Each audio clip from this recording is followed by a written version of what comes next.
पर बंदी छोड़ गरीबदास महाराज ने अपनी पूरी शक्ति का प्रयोग किया है।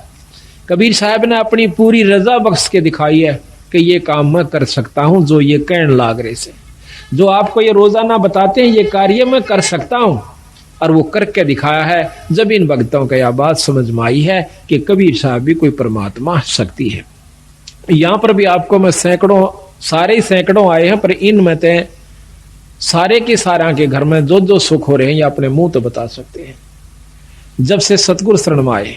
लेकिन 1-2% जिनको लाभ नहीं प्राप्त हुआ, उसके पीछे रहस्य बताया कबीर साहब ने कि कबीर सतगुरु के दरबार में भाई कमी काहे की ना, और हंसा मौज नहीं पावता तेरी चूक चाकरी में।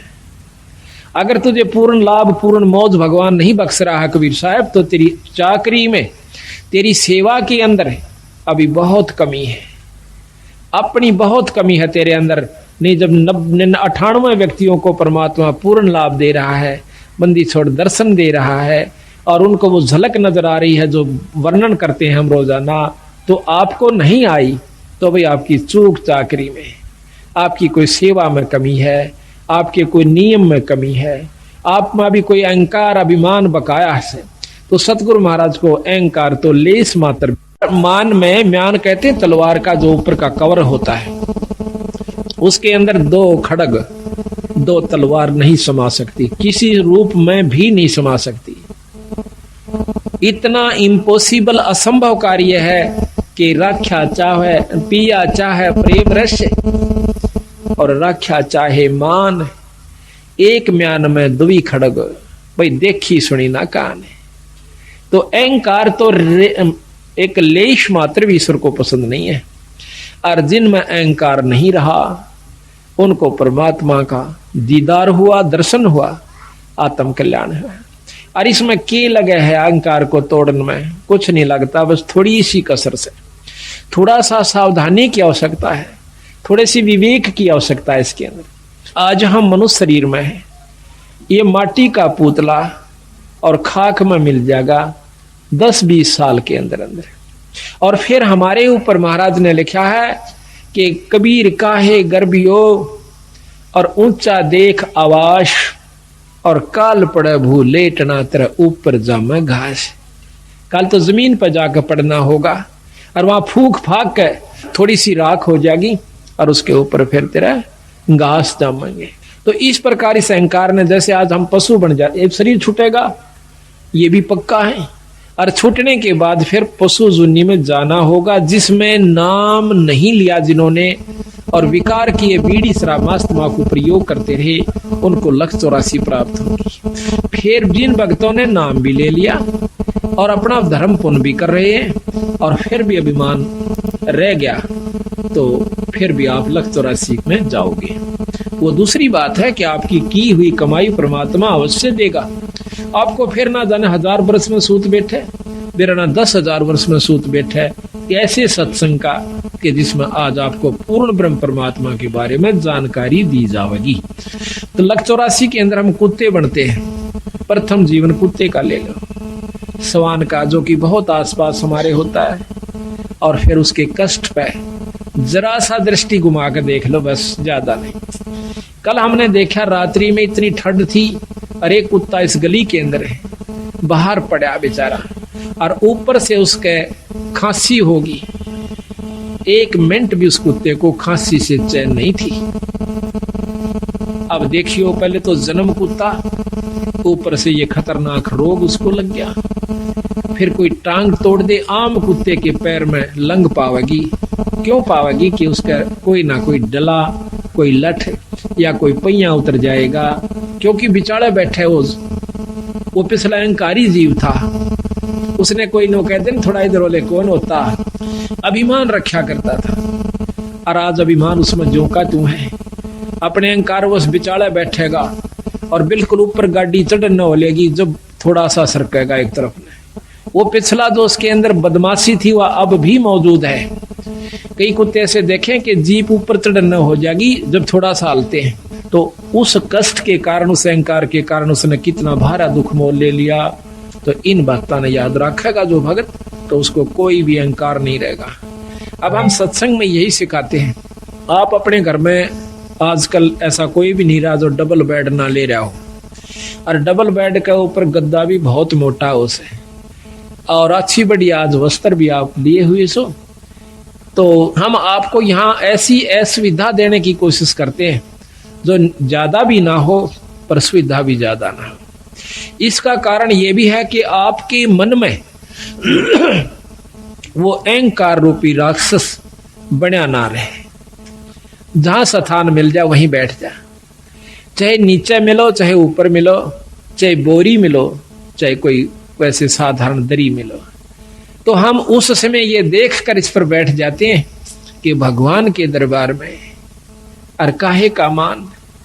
कबीर साहब इसके बारे में कहते हैं कि कबीर सत्संग में जाकर और गुरु से चावे मान, वो नर नरक में जावेंगे युग युग बने समान। जो सत्संग में जाकर और गुरुओं से मान की इच्छा रखता है कि हमने अच्छे स्थान पर गुरुआनंद नहीं बिठा, हम जानबूझ कर अवॉइड करते हैं उनको अच्छे स्थान पर बैठाने की, क्योंकि ये अंतःकरण हमें क्योंकि समय समय पर ये चेक करना पड़े से कि इसमें भी वह बीमारी बकाया सैक नहीं है। पहले जब नाम उपदेश दिया करते थे संत जन, जल्दी से उपदेश नहीं दिया करते, परीक्षा लिया करते थे। एक राजा ने राज त्याग दिया, संतों के कहने से सुनने से, सत्संग को सुनते हैं। तो उसने जब राज वो नाम लेने के लिए जाता है एक सत्संग सुनकर, तो वो गुरुदेव कहते हैं कि राजन आपको नाम नहीं मिला है। काहे को महाराज, मुझ दास में ऐसी कौन सी कमी है? कहने लगी राज के अंदर आप भक्ति नहीं कर सकते, आप में मान सतावेगा, अहंकार जमा हो जाएगा और बड़े बनाए खेल को आप सर्वनाश। उसने एक बार आग्रह किया, 2 बार किया, घर चला जाता है, राज त्याग दिया। राज त्याग करके महाराज के पास आता है कि महाराज मैंने राज त्याग दिया, ये सतगुरु उपदेश दे दो महाराज, क्योंकि आत्म कल्याण का जिसको चसक पड़ जाएगी, जिसको ये दुख दिखने लगेगा, दिखाई देगा, तो वो इस काम को कर सकता है। महाराज कहते हैं गरीब तन मन धन सब अर्पिए, गरीबदास जी महाराज कहते हैं कि गरीब तन मन धन सब अर्पिए, भक्ति मुक्ति के काज और जिनके उर्म बंदगी युके इंद्र का राज। इस उद्देश्य को वही भक्त ले सकता है जिसके भीतर में यह बात बैठ जाएगी, अंतःकरण में जमा होगी कि ये खेल तो हमने लाखों बार खेल लिए, करोड़ों बार खेल लिए। बच्चों का पैदा करना, उनको पाल पोस कर ब्याह शादी कर जाना और फिर मर जाना, फिर कुत्ते गधे कुत्तिया बन जाना, ये खेल तो बीरा संखों बार खेला पाने। पर ईब जो खेल खेलना से वो खेल के दिखाओ। अब ये खेलने का समय आ गया, आप सेलेक्ट हो लिए, बंदी छोड़ के खाड़े के पहलवान सो, अरीब उस पहलवान वाला काम करके दिखाना चाहिए। तो वो छोड़ कर चला गया, कहने लगा सतगुरु मैंने तो राज छोड़ दिया। अरे वाह भाई वाह, छाती से लगा लिया संतों ने। महाराज मैंने उपदेश दे दो कि बेटा 1 महीने के बाद आना और पश्चिम दिशा में चले जाओ। वो चला गया, 1 महीने के बाद आता है तो रास्ते में आ रहा था, उसका पैर कीचड़ में भर जाता है और साथ से एक पशु जा रहा था, उसके छींटे लग कर उसके जो पैरों में उसने पहन रखा था कोई पजामा वगैरह या कोई वस्त्र धोती, उसका छींट लग जाती है। उसको उसने 3-4 गालियां सुना दी। वो जो आ रहा था और साथ में एक शिष्य और सतगुरुओं का आ रहा था, तो उसने देखा कि जब वो सत्संग में प्रवेश किया महाराज के आश्रम में, तो उसने वो अपने एक नलके पर या कुएं पर वो कपड़े साफ किए, थोड़े थोड़े पानी लगा करके थोड़ा थोड़ा उनको साफ किया पहने। तो गुरुदेव ने पूछा, जो और भक्त आया था वो आके कहने लगा महाराज जी ये कौन है? वो कपड़े साफ कर रहा, कहने लगा ये भाई बहुत बड़ा राजा था, इसने राज त्याग दिया परमात्मा पाने के लिए। कहने लगा जी त्याग गया कुछ नहीं बताई। क्यों भाई? कि इसके ऐसे ऐसे छींटे लगे, गालियां मंड रहा था उसको। अच्छा अरे वाह भाई, चौखा ने बता दिया मेरे को। वो आके लंबी डंडौत करी, ओहो आओ भगत जी, राजा जी आगे। राजा कहा जब खुश हुआ, आओ राजन बैठो। बड़ा प्रसन्न हुआ, बैठ के सतगुरु उपदेश दे दो। अग बेटा अभी तो 1 साल के बाद आना। भोजन पाया, उठ के चला गया। 1 वर्ष के बाद फिर आता है, वापस आकर के अब सतगुरु ने पूछा कि देखना कि आज वो आएगा, दिन रख दिया कि उस दिन आना और इस समय आना। ऊपर से एक भंगण को, जो उनकी शिष्या थी, उसको कहा कि जब ये व्यक्ति आवे इसके ऊपर कूड़ा डाल देना छत से। तो वो ठीक समय पे घंटा आध घंटा इधर उधर वो ताक में रही और ऊपर से उसने जब वो आ रहा था तो उसके ऊपर कूड़ा डाल दिया। कूड़ा डालते ही वो, हाँ, जब उसने पूछा था सतगुरु मुझे नाम क्यों नहीं मिलेगा, कहने लगा भाई आपने ये कीचड़ लगा जब उसको गालियां दे दी जिसकी भैंस पशु था साथ में। ऐसा नहीं करना चाहिए, संत के अंदर ये गाली देने का स्वभाव नहीं होना चाहिए, इसने जीवित मरना होगा। तो उसने ये ख्यास रखी कि भी आज के बाद मैं गाली नहीं दूंगा किसी को। तो देखा ऊपर से जब कूड़ा उसके ऊपर पड़ जाता है तो एक बार क्रोध से देखकर कहने लगा अगर मैं राजा होता, इतना कह गया बस चुप हो गया, गाली नहीं दी। अगर मैं राजा होता तो मतलब भाव ये था कि अब तेरा मैं बक्कल उतरवा देता। कह दिया चाहे ना कह दिया, भीतर ले मत आई वह बात। तो उसको, उस जमादारनी को, भंगण को कहा था कि बेटी जो इसका आओ भाव हो मुझे बताना। वो उससे पहले आ गई, कहने लगी महाराज ने बोला कि मैं अगर राजा होता, आ गया बैठ गया। महाराज ने आदर सत्कार किया, क्या हो राजा, कि महाराज मैं काबिल हो गया कि पुत्र अभी तू राजा है। अक नहीं महाराज मैं तो राज छोड़ चुका हूँ। अक नहीं बेटा अभी तू राजा है, राज छोड़ दिया पर राजपना नहीं छोड़ा। सतगुरु कोई गलती हुई कि आपके ऊपर कूड़ा पड़ा जब आपने क्या शब्द उच्चारण करना चाहा किया कि अगर मैं राजा होता। अभी तो है बेटा तू राजा है, इसको छोड़ दे। जीवित मर ले रे लोभी मन नाम सुमर ले रे। जीवित मरना इसी का है। जीवित मरण का बहुत लंबा उदाहरण सतगुरु महाराज ने दे रखा है। अभी आपको सुनावेंगे कि जीवित कैसे मरा जाता है। ईख का उदाहरण दिया कबीर साहब ने कि नो जीवित मरा करें और फिर उसका कीमत बनती है। जमीन का उदाहरण दिया कि धरती कभी मुंह से नहीं कहती, चाहे कोई बिस्टा डालो, चाहे उसमें कोई आम लगाओ, चाहे अंगूर लगाओ, बगीचा बनाओ, चाहे वहां पर चूल्हा चौका कर लीजिए, वो कभी ऐतराज नहीं करती। इसी प्रकार संत स्वभाव होता है, चाहे कोई गाली दे, कोई मीठा बोले, अपने अंतःकरण के अंदर द्वेष पैदा नहीं करा। ये सतगुरु मैं कब आऊं कि साल भर के बाद आना बेटा। 1 वर्ष के बाद निश्चित समय पे वो फिर आवस। तो उस समय ऊपर से चौड़ा भर के डालना था। उस भंगण ने को कह दिया एक और व्यक्ति को कि ऐसे करना कि जब ये आवस के ऊपर गारा और पेशाब मिलाकर पशु का वो डाल देना। जब वो आ रहा था तो उसके ऊपर वो चौड़ा डल गया, ऐसे जैसे धोखे से। ओहो हो भाई मैंने ख्याल से नहीं करा, माफ करना।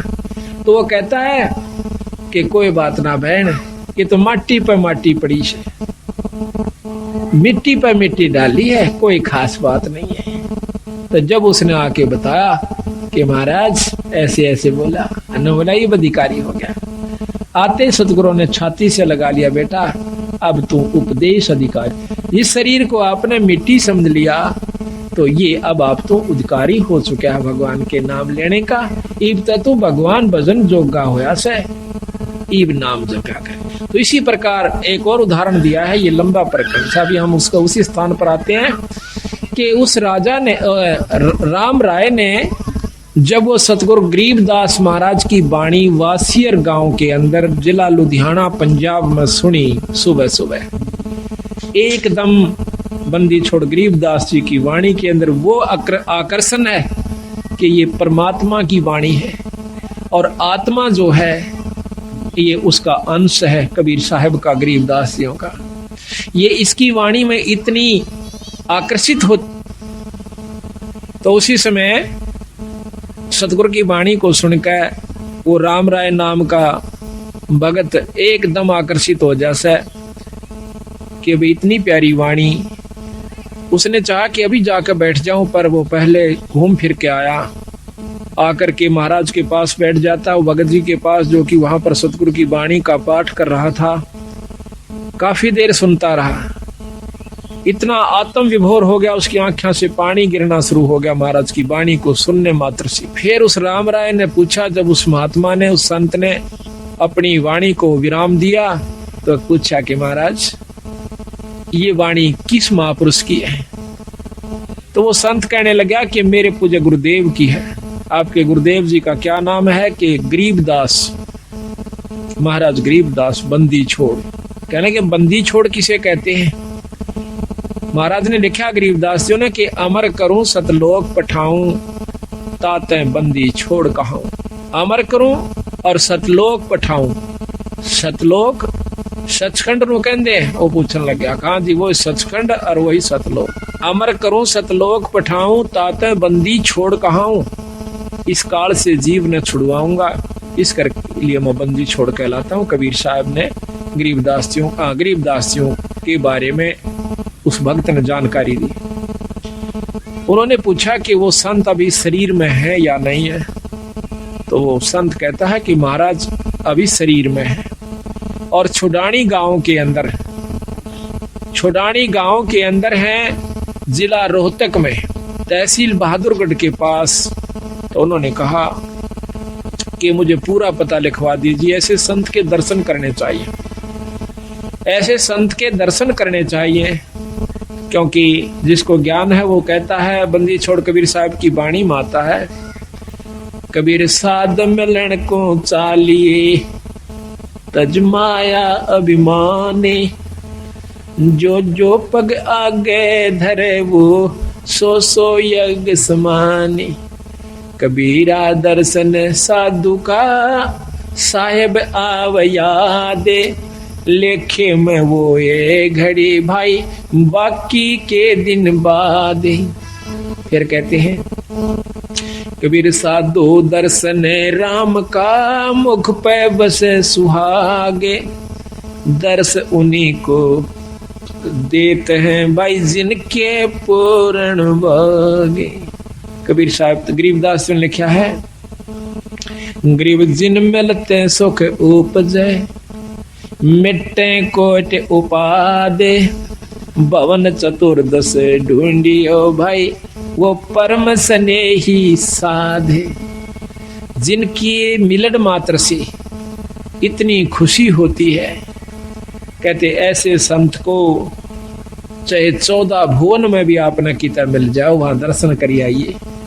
इस वाणी को उद्देश्य रखते हुए वो राम राय जी चल पड़ते हैं, गांव छुडानी में आए। आके छुडानी में पूछा कि गरीबदास महाराज कहाँ रहते हैं? गांव वाले कोई महाराज नहीं कहा करते बंदी छोड़ को, वो तो उस समय की बात है जब भगवान खुद आए थे। आज भी नन्ना मेरे ख्याल में 90% व्यक्ति छुडानी के नहीं मानते गरीबदास जी, 90%। और उस समय तब मानता कौन होगा? तो बाहर के भक्त आए हुए थे। महाराज कहते हैं, लाल तो परखे जौहरी और शब्दा परखे साध, और कबीर परख ले साधु ने ताका मता आघात। तो परमात्मा को परखना कोई बच्चों का खेल नहीं है, संत को परखना। रामचंद्र जी आए, उनको एक राजा माना। कृष्ण भगवान आए, उसको एक ग्वाला माना। और उसके साथ कितनी दुष्ट आत्माओं ने आकर क्या क्या कुकर्म करने चाहे। पूतना जैसी दुष्टा ने उस छोटे से मासूम बच्चे पर भी दया नहीं आई और उसको मारने की खातिर अपनी दूधी का विसला कर चाल पड़ी। और उस चानोर के से नीच ने इतना बड़ा पहलवान था और उस 15 साल के बच्चे की गेला कुश्ती करने की चुनौती दे दी। ऐसे ऐसे कंस कितने उदाहरण हमें मिलते हैं, पर उस समय हम नहीं मानते उनको। जब वो मौके पर होते हैं उनके जाए पीछे फिर वृंदावन की फेरी यानी गोवर्धन की फेरी देते। फिर ऐसे वहां कृष्ण जी बैठे हैं क्या? यही हमारी भूल चौंध नहीं टूटती, इसको तोड़ने के लिए संत बार बार आते हैं। भाई जब वो शरीर में आते हैं तब तो तुम होशियार हो जाते हो, तब तो तुम सियाणे बन जाते हो और उसको परमात्मा स्वीकार नहीं करते हो। जब वो चले जाते हैं और फिर वहां उनकी मंडी बनाकर और वहां माथा टेकते फिरते हो, वहां परमात्मा नहीं है। परमात्मा के पाने की नियम्स है, ये इनके तरीके हैं कि उनके प्यारे हंस से, संत से उपदेश लीजिए और फिर उसको उसका स्वरूप मानिए अगर आत्म कल्याण चाहते। जो उनका नुमाइंदा संत है उनको उनका प्यारा स्वरूप समझो। महाराज कहते हैं कबीर साहब, कबीर गुरु मानुष कर जानते, वह नर कहिए अंध और महादुखी संसार में, फिर आ गए यम के फंदे। फिर साथ में कहा है कि कबीर गुरु मानुष कर जानते, करें चरना अमृत को पान, और वो नर नरक में जाएंगे, युग युग बने सवान। गरीबदास जी महाराज भी कहते हैं कि मम संत मुझे जान मेरा स्वरूपम।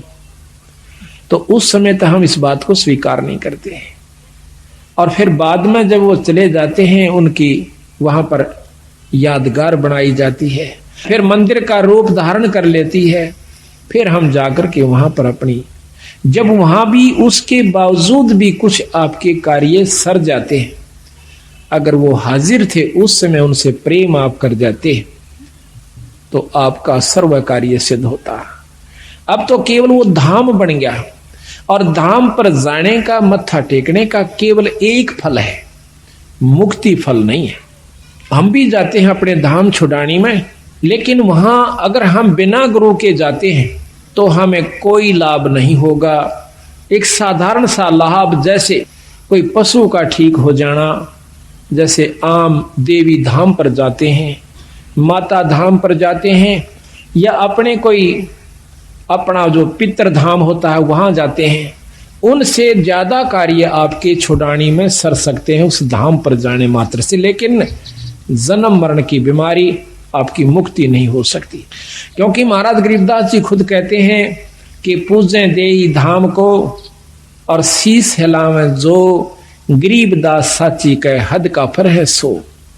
बिना गुरु के संपर्क से कट जाने के बाद आप चाहे उस धाम में जाकर बस जाइए, आपकी मुक्ति नहीं हो सकती।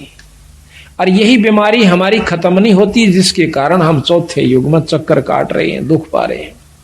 तो इसी प्रकार जब हम साध मिलन को चलते हैं उस समय तो वहां पर कोई भी उसको गरीबदास महाराज जी को परमात्मा स्वीकार नहीं किए हुए था, आज भी नहीं है, उस छुड़ानी के तो नहीं है।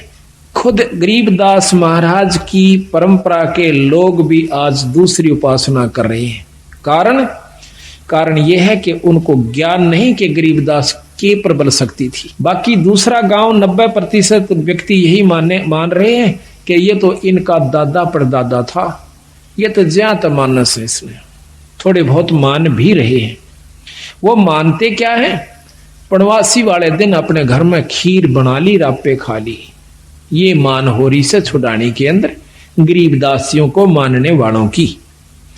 और आज भी वो मूर्ख लोग जिन्होंने ज्ञान नहीं है, वो भी केवल न्यू कैसे कि बस धाम में माथा टेक ले, तेरा गुजारा ठीक हो जाएगा, पार हो जाएगा। और यही कारण था कि 250 वर्ष हो गए बंदी छोड़ने, 350 वर्ष हो गए, उन्होंने उन व्यक्तियों को सहयोग नहीं दिया जो कि गलत मार्गदर्शन कर रहे थे। यही कारण था कि केवल 10-5 व्यक्ति गांव में सिर्फ इतनी को छोटी मोटी मान के कुछ घर थे जो गरीबदास को, वैसे स्वाभाविक जैसे आम लोग कहते हैं हम तो ग्यास को मानते हैं, कोई कहते हैं द्वास को, तो वो कहते हैं हम पौर्णमासी को और छुड़ानी में जाते हैं। बस उनको ये नहीं मालूम कि वहां क्या परम शक्ति, दबिया हुआ खजाना उस पूर्ण ब्रह्म परमात्मा का है। तो जब सतगुरु ने रजा करी, महाराज कहते हैं सतगुर नाल वड़ियाइयां दिन जाहे तिन दे।